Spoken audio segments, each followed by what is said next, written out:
नहीं लागे हमारे फेरा में उतरत भर जागे यादव के मती गति ठीक नहीं लागे हमारे फेरा में उतरत भर जागे नैहर से आइल रहे फोनवा उस खाइल जाता जी नैहर से आइल रहे फोनवा उस खाइल जाता जी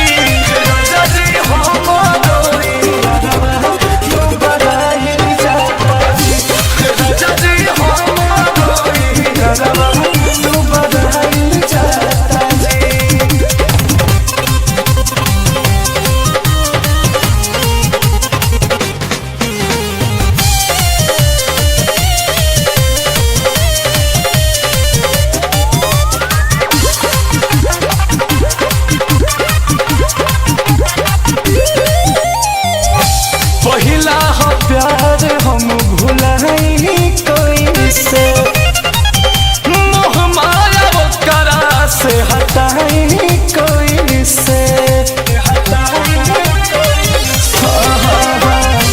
पहिला हो प्यार हम भुलाई कोई से मोह माया वो करा से हटाई कोई से सुना तने का दो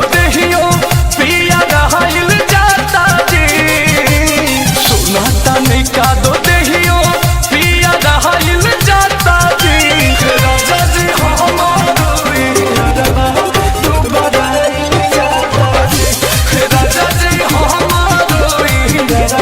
तू बधाई जाता जी